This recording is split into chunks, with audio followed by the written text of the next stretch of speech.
Hello बच्चों, आज हम जिस विषय पर बात करेंगे वो है कि नूरजहां का मुगल राजनीति पर प्रभाव। नूरजहां मुगल सम्राट जहांगीर की पत्नी थी और जहांगीर के शासनकाल में नूरजहां के द्वारा नूरजहां गुट का निर्माण किया गया था और उसके द्वारा मुगल राजनीति पर या शासन प्रबंध पर पूर्ण तरह से उसका आधिपत्य स्थापित हो गया था। तो आज के वीडियो लेक्चर में हम इस विषय पर बात करने का प्रयास करेंगे कि नूरजहां ने किस तरह से शासन सत्ता को अपने हाथ में लिया और उसके द्वारा किस तरह से कार्य किया गया और इसके क्या सुपरिणाम और दुष्परिणाम सामने आए। सबसे पहले हम नूरजहां के आरंभिक जीवन पर चर्चा करते हैं। नूरजहां तेहरान के मिर्जा गियास बेग की पुत्री थी। आरंभ में गियास बेग की जो आर्थिक स्थिति थी वो बहुत ही शोचनीय हो गई थी, इसलिए उसने भारत आने का निश्चय किया और मार्ग में ही उसकी पत्नी के द्वारा एक कन्या को जन्म दिया गया और जिसका नाम मेहरुनिसा रखा गया। सरदार मलिक मसूद ने गियास बेग को अकबर की यहाँ पर एक छोटी सी नौकरी दिलवा दी थी, लेकिन गियास बेग अपनी योग्यता के बल पर शीघ्र ही उन्नति करते हुए और वह 1595 में काबुल का दीवान बन गया था। अब बात करते हैं कि मेहरुनिसा का विवाह जहांगीर से किस प्रकार से हुआ। तो मेहरुनिसा का जो प्रथम विवाह है वो 1594 में फारस से एक युवक था अली कुली बेग, उसके साथ हुआ था।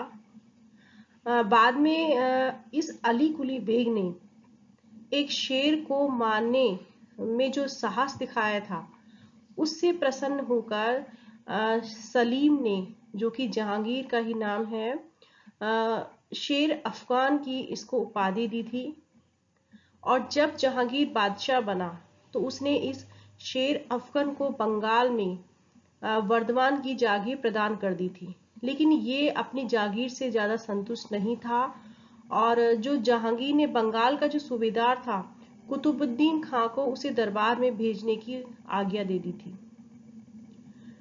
सूबेदार का आदेश मिलने पर शेर अफगन केवल 2 व्यक्तियों को लेकर 1607 में कुतुबुद्दीन के शिविर में उपस्थित हुआ, लेकिन वहां किसी बात पर उनमें झगड़ा हो गया जिसके कारण कुतुबुद्दीन खान ने उसको बंदी बनाने का प्रयास किया और ऐसा कहा जाता है कि क्रोधित होने के बाद शेर अफगन ने कुतुबुद्दीन पर आक्रमण कर दिया और लेकिन कुतुबुद्दीन के सैनिकों ने शेर अफगन और उसके 2 आदमियों को मौत के घाट उतार दिया था। इसके बाद जो मेहरुनिसा है और उसकी जो पुत्री थी लाडली बेगम, उसको दरबार में लाया गया और मेहरुनिसा को जो अकबर की जो विधवा थी सलीमा बेगम, उनकी सेविका के पद पर नियुक्त कर दिया गया। अब हम बात करते हैं कि सबसे पहले जहांगीर का संपर्क मेहरुनिसा से कब हुआ। तो मार्च 1611 में नौरोज जो उत्सव के समय जहांगीर की दृष्टि मेहरुनिसा पर पड़ी और वो उसके सौंदर्य से बहुत ही आसक्त हो गया और तत्पश्चात मई 1611 में मेहरुनिसा के साथ जहांगीर ने विवाह कर लिया और उसको नूर महल की उपाधि दी गई और जो कि बाद में नूरजहां के रूप में परिवर्तित हो गई। अब हम नूरजहां के प्रभाव काल को या मुगल राजनीति में जो नूरजहां का जो प्रभाव था उसको हम 2 भागों में विभाजित कर सकते हैं। उसका जो पहला काल था वो 1611 से 1622 तक और जो दूसरा काल है वो 1622 से 1627 तक हम उसको विभाजित करेंगे। तो जो पहला काल है 1611 से 1622 तक, इस समय नूरजहां के द्वारा अपने सगे संबंधियों पर विशेष कृपाएं की गई और उन्हें ऊंचे ऊंचे पदों पर नियुक्त किया गया। जैसे कि नूरजहां के द्वारा उनके जो पिता थे गियास बेग, उसको 7000 की जात और 7000 का सवार का मनसबदार बनाया गया। साथ में ही उनको एतमाउद्दौला की उपाधि भी दी गई। बाद में गियास बेग को शाही दीवान या प्रधानमंत्री का महत्वपूर्ण पद भी नूरजहां के द्वारा दिलवाया गया। इसके अलावा नूरजहां ने अपने भाई आसफ खां को एक साधारण मनसबदार से उठाकर 6000 जात और 6000 सवार का मनसबदार बना दिया। यद्यपि उसने शहजादा खुर्रम के प्रभाव को बढ़ाने का भी प्रयास किया, लेकिन जब नूरजहां ने अपनी पुत्री लाडली बेगम का विवाह शहरयार के साथ कर दिया तो उसने जहांगीर का उत्तराधिकारी शहरयार को बनाने का निश्चय किया और इसी कारण बाद में खुर्रम के द्वारा विद्रोह किया गया। अब बात करते हैं कि नूरजहां के द्वारा अपने सगे संबंधियों को ही ऊंचे ऊंचे पदों पर ही नियुक्त नहीं किया गया था, बल्कि उसके द्वारा राज्य प्रबंध पर पूर्ण नियंत्रण भी स्थापित किया गया। उसके द्वारा अब इस तरह से राज्य प्रबंध पर नियंत्रण स्थापित कर लिया गया कि अब अगर कर्मचारियों की नियुक्ति करनी हो, उन्हें विमुक्त करना हो या किसी कर्मचारी की पदोन्नति उसका तबादला करना हो तो उससे अनुमति लेना आवश्यक हो गया। इसके अलावा युद्ध संबंधी समस्याओं पर भी उसका जो परामर्श था वो निर्णायक माना जाता था। ऐसा कहा जाता है कि नूरजहां का प्रभाव इतना अधिक बढ़ गया था कि अब जो राज्य के जो अमीर थे और जो सरदार थे वो उसके कृपा पात्र बनने का प्रयास करने लगे। साथ में ही ये पहली बार हो रहा था मुस्लिम इतिहास में कि जब जहांगीर के नाम के साथ ही मलिका नूरजहां का नाम भी सिक्कों पर अंकित किया जाने लगा। साथ में ही कभी कभी वह झरोका दर्शन भी देती थी जो कि एक सम्राट के द्वारा ही दिया जाता था। इसके अलावा वो पीड़ित व्यक्तियों की शिकायतें भी उसके द्वारा सुनी जाती थी। तो अब हम बात करते हैं कि नूरजहां ने जिस तरह से राज्य प्रशासन पर अपना पूर्ण नियंत्रण स्थापित कर लिया था उसके क्या दुष्परिणाम सामने आ रहे थे। तो नूरजहां ने 1611 से 1622 तक एक नूरजहां गुट का निर्माण कर लिया था, जिसमें उसने अपने भाई आसफ खां, पिता ग्यास बेग, शहजादा खुर्रम, साथ में ही उसने अपनी माता आसफ खां को शामिल किया था और इसमें उसने अपनी माता को इस गुट का परामर्शदाता बनाया था। 1622 में तक यह गुट मुगल राजनीति में छाया रहा और इस गुट के द्वारा ही राज्य शासन का संचालन पूरी तरह से किया गया।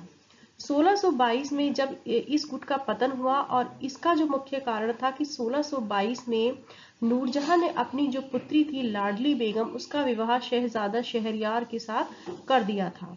तो कहने का तात्पर्य था कि अब नूरजहां शहजादा शहरयार को जहांगीर का उत्तराधिकारी बनाना चाहती थी, जबकि जो जहांगीर का जो दूसरा पुत्र था खुर्रम वो स्वयं जहांगीर का उत्तराधिकारी बनना चाहता था। तो इसके कारण यह जो उत्तराधिकारी जो संघर्ष हुआ इसके कारण यह जो नूरजहां गुट है उसका पतन हुआ। मुगल राजनीति में यह जो उत्तराधिकारी का संघर्ष चल रहा था इसका फायदा उठाकर 1622 में ईरानियों के द्वारा कंधार पर आक्रमण कर दिया गया। यद्यपि नूरजहां ने खुर्रम को कंधार भेजने का आदेश निकलवाया था, लेकिन खुर्रम नूरजहां की चाल को समझ गया था और उसके द्वारा विद्रोह कर दिया गया। तो इस तरह से खुर्रम 2 वर्ष तक सम्राट के लिए चिंता का विषय बना रहा और अंत में खुर्रम के द्वारा सम्राट से क्षमा प्रार्थना की गई और इस तरह से 1625 में दोनों पिता और पुत्र के बीच समझौता हुआ। अब बात करते हैं कि खुर्रम के विद्रोह के साथ साथ महावत खां का विद्रोह भी हुआ नूरजहां के व्यक्तित्व के कारण। महावत खां विख्यात मुगल सेनापति था और खुर्रम के विद्रोह को दबाने और शहजादा परवेज की मित्रता के कारण उसका बहुत ज्यादा मुगल राजनीति में प्रभाव था।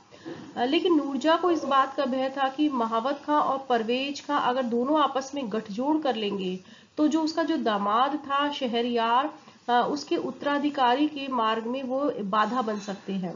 तो नूरजहां ने महावत खां की शक्ति को कम करने का लिए षड्यंत्र रचा और उसने महावत खां को आगरा से दूर बंगाल भेज दिया। साथ में ही उस पर गबन करने का भी आरोप लगाया गया। इतना ही नहीं, उसके दामाद के साथ भी दुर्व्यवहार किया गया और अंत में तंग आकर महावत खां ने इन परिस्थितियों में राज्य के खिलाफ विद्रोह कर दिया।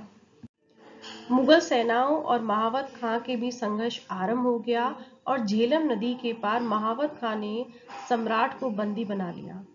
जब नूरजहां को इसकी सूचना मिली तो नूरजहां ने सम्राट को मुक्त कराने का प्रयास किया, लेकिन महावत खां ने नूरजहां को भी बंदी बना लिया और इस तरह से कुछ समय के लिए महावत खां मुगल साम्राज्य का पूर्ण स्वामी बन गया। लेकिन शीघ्र ही नूरजहां ने कुछ ऐसा दांव खेला कि निराश होकर महावत खां को मेवाड़ की ओर भागना पड़ा और महावत खां के विद्रोह के कारण यद्यपि कुछ समय के लिए साम्राज्य में अशांति और व्यवस्था फैल गई थी और नूरजहां और सम्राट के बंदी हो जाने से जो शाही सम्मान है उसको भी गहरा धक्का लगा था। अब बात करते हैं कि इसके अलावा नूरजहां ने जब शासन सत्ता पूरी तरह से अपने हाथ में ले ली तो जहांगीर था वो बहुत ही विलासी हो गया और उसने अपने मित्रों को ही ऊंचे ऊंचे पदों पर नियुक्त करके वह स्वयं जो शाही कर्तव्य है उनके प्रति उनको भूल गया और पूरी तरह से वो सुरा और सुंदरियों में ही लिप्त हो गया।